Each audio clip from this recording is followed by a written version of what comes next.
You'll need a Google account for this course for a variety of reasons. You'll be storing course deliverables like your project work and reflections on a Google provisioned remote server drive. This basically serves as your hard drive in the sky, with the added advantage that you can set your documents as shareable with others via the web. Google also provides a suite of Office applications for word processing, slideshows, and spreadsheets, among others, that operate through a browser with no need for the installation of software on your computer. You'll also obtain a Google Gmail account for email, which I recommend even if you already have one, to keep your correspondences in this course separate. Another advantage of Google services is a video conferencing utility called Google Hangouts, which we'll use to interact face-to-face among ourselves. To apply for a Google account, point your browser to accounts.google.com and then click on the orange Sign Up button in the upper right-hand corner of the window.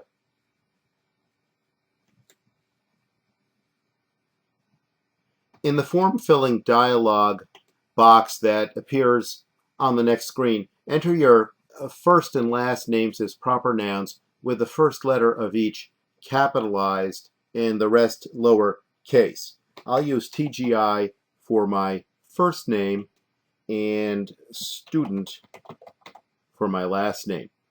Now, when it comes to choosing a username for a Gmail account, you have the option of opting out of this and using your current email address, but I'm going to ask that you not do that, again, for the services we've alluded to earlier. For demonstration purposes, you see in the information bubble you can use letters, numbers, and periods. So I'm going to use the username TGI student, all lowercase. You then have to create a password, and the usual advice for this is to pick something that's easy to remember but hard to guess. And you'll need to retype that to confirm. Next, you'll need to enter your birthday to confirm you're of age, though I imagine a small percentage of people exaggerate this.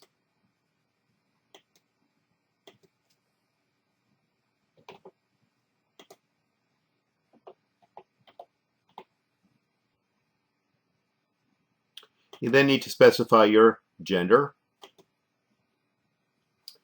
You'll then have the option to enter your mobile phone number and current email address. These are for contingency purposes, and Google will nag you for them later if you don't provide them now. I'll skip it and bear the consequences.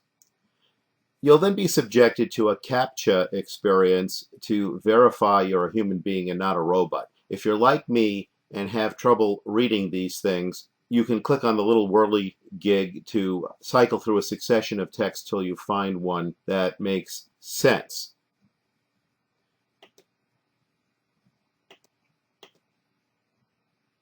I can actually read this one, so I'll make an attempt at it.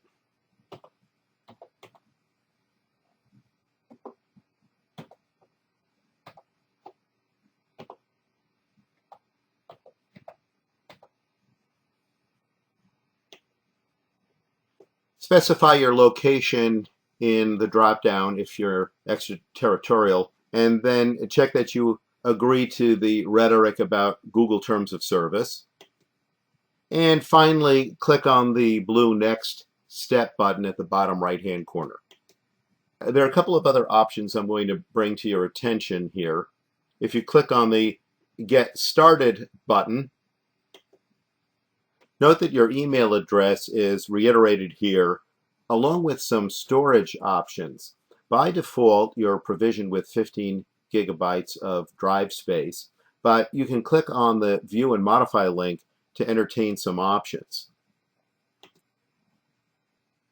You get 15 gigabytes for free, of course, but for $4.99 a month, you can upgrade to 100 gigabytes, and for $9.99 you get 200 gigabytes. Note also that this storage is shared across Google Drive, Gmail, and Google Plus Photos, and we'll look at these options later on in the course.